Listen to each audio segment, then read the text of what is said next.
বিবরণীতে। আসসালামু আলাইকুম। সন্ধ্যে ৭টা, বাংলাদেশ বেতার, খুলনা। খবর পড়ছি আবুল কালাম আজাদ। আগামী 12ই ফেব্রুয়ারি অনুষ্ঠিতব্য গণভোট ও ত্রয়োদশ জাতীয় সংসদ নির্বাচন উপলক্ষে গণভোট ও নির্বাচনে বাংলাদেশ বেতার শীর্ষক এক কমিউনিটি ব্রডকাস্ট আলোচনা সভা আগামী বুধবার বিকেল ৩টায় খুলনা মহানগরীর শহীদ হাদিস পার্কে অনুষ্ঠিত হবে। বিভাগীয় কমিশনার মোহাম্মদ মুক্তার আহমেদ এতে প্রধান অতিথি এবং পুলিশ কমিশনার মোহাম্মদ জাহিদুল হাসান প্রধান বক্তা হিসেবে উপস্থিত থাকবেন। জেলা প্রশাসক আসম জামশেদ খন্দকার, পুলিশ সুপার মোহাম্মদ মাহবুবুর রহমান এবং আঞ্চলিক নির্বাচন কর্মকর্তা ফয়সাল কাদের অনুষ্ঠানে বিশেষ অতিথি থাকবেন। বাংলাদেশ বেতার খুলনার আঞ্চলিক পরিচালক মোহাম্মদ শামীম হোসেন এতে সভাপতিত্ব করবেন। পরে এক মনোজ্ঞ সাংস্কৃতিক অনুষ্ঠানের আয়োজন করা হয়েছে। বাংলাদেশ বেতার খুলনা এ অনুষ্ঠানের আয়োজন করছে। আসন্ন ত্রয়োদশ জাতীয় সংসদ নির্বাচন ও গণভোটকে সামনে রেখে চুয়াডাঙ্গায় তৃণমূল পর্যায়ে সচেতনতা বাড়াতে চলছে নানা প্রচারণা। সাধারণ মানুষ শান্তিপূর্ণ ও বিশ্বাসযোগ্য গণভোটের প্রত্যাশা করছেন, যেখানে প্রতিফলিত হবে জনগণের প্রকৃত মতামত। এবারে এর উপর শুনুন আমাদের জেলা সংবাদদাতার পাঠানো একটি প্রতিবেদন।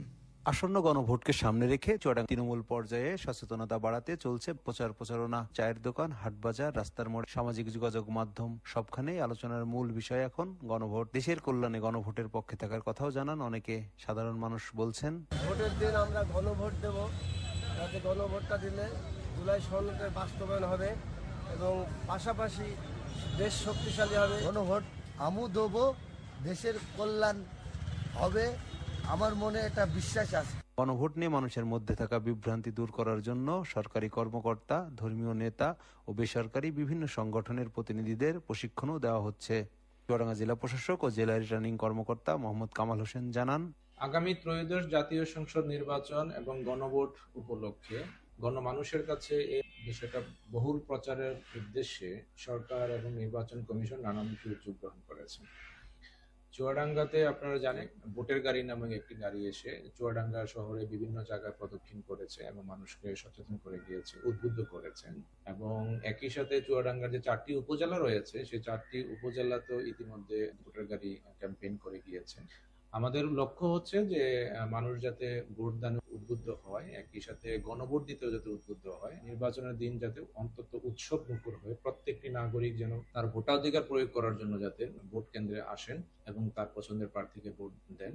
আমরা আশা করি জনগণ অন্য যে কোনো নির্বাচনের তুলনায় এই নির্বাচনটি অনেক আনন্দ এবং উৎসব মুখর পরিবেশে তারা ভোট প্রয়োগ করবেন। সব মিলিয়ে চুয়াডাঙ্গা সহ সারা দেশের মানুষের একটাই প্রত্যাশা, গণভোট হোক শান্তিপূর্ণ, বিশ্বাসযোগ্য আর প্রতিফলিত হোক জনগণের প্রকৃত মতামত। হুসাইন মালিক, বাংলাদেশ বেতার, খুলনা।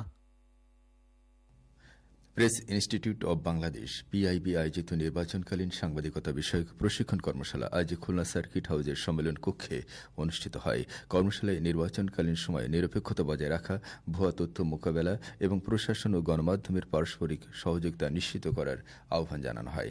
জেলা প্রশাসক আসম জামশেদ খন্দকার এতে প্রধান অতিথি ছিলেন। খুলনা প্রেস ক্লাবের আহ্বায়ক এনামুল হক, সদস্য সচিব রফিউল ইসলাম টুটুল, বাংলাদেশ ফেডারেল সাংবাদিক ইউনিয়ন বিএফইউজের সহকারী মহাসচিব এহতেশামুল হক শাওন, মেট্রোপলিটন সাংবাদিক ইউনিয়ন এমইউজের সভাপতি মোহাম্মদ রাশিদুল ইসলাম ও সাধারণ সম্পাদক আব্দুর রাজ্জাক রানা সহ খুলনা জেলার 50 জন ও 9 জন উপজেলার 45 জন প্রিন্ট, ইলেকট্রনিক ও অনলাইন মিডিয়ার সাংবাদিকগণ এতে অংশগ্রহণ করেন। খুলনা জেলা উন্নয়ন সমন্বয় কমিটির এক সভা আজ জেলা প্রশাসকের সম্মেলন কক্ষে অনুষ্ঠিত হয়। সভায় নির্বাচনকে মহা অগ্রাধিকার দিয়ে দাপ্তরিক কাজের সাথে গণভোটের প্রচার চালিয়ে যাওয়া, জেলখানায় বন্দীদের জন্য সুপেয় পানির ব্যবস্থা, দৈনন্দিন খেলাধুলা, বই পড়া ও বিনোদনের ব্যবস্থা করার উপর গুরুত্ব আরোপ করা হয়। জেলা প্রশাসক আসম জামশেদ খন্দকারের সভাপতিত্বে ডেপুটি সিভিল সার্জন, অতিরিক্ত জেলা ম্যাজিস্ট্রেট, অতিরিক্ত জেলা প্রশাসক রাজস্ব, বিভিন্ন সরকারি দপ্তরের কর্মকর্তা ও উপজেলা নির্বাহী অফিসার সহ কমিটির সদস্যরা এ সময় উপস্থিত ছিলেন। এদিকে অনুরূপ এক জেলা উন্নয়ন সমন্বয় কমিটির এক সভা আজ যশোর জেলা প্রশাসকের সম্মেলন কক্ষে অনুষ্ঠিত হয়। জেলা প্রশাসকের সভাপতিত্বে সিভিল সার্জন, অতিরিক্ত পুলিশ সুপার, স্থানীয় সরকার বিভাগের উপপরিচালক সহ সংশ্লিষ্ট কমিটির সদস্যরা এ সময় উপস্থিত ছিলেন। খেলার খবর, ক্রিকেট। খুলনা মেট্রোপলিটন পুলিশ কেএমপির বয়রা পুলিশ লাইন্স মাঠে আন্তঃবিভাগীয় ক্রিকেট টুর্নামেন্টের আজকের খেলায় সি টিম 6 উইকেটে এ টিমকে পরাজিত করেছে। এ টিম প্রথমে ব্যাট করে 19 ওভারে সবকটি উইকেট হারিয়ে 176 রান করে। জবাবে সি টিম 14 ওভার 4 বলে 4 উইকেটে 177 রান করে জয়ের লক্ষ্যে পৌঁছে যায়। এদিকে খুলনা পিডব্লিউডি স্কুল মাঠে high power boys club cricket টুর্নামেন্টের আজকের খেলায় রাকিব মেমোরিয়াল 7 উইকেটে হাউজিং বয়েজকে পরাজিত করেছে। সবশেষে আবহাওয়া। আজ রাত 1টা পর্যন্ত পূর্বাভাসে বলা হয়েছে অভ্যন্তরীণ নদীবন্দরগুলোর জন্য কোনো সতর্কবাণী নেই এবং কোনো সংকেত দেখাতে হবে না। খবর শেষ হলো। আমাদের পরবর্তী খবর প্রচারিত হবে আগামীকাল সকাল 8টা 10 মিনিটে বাংলায়।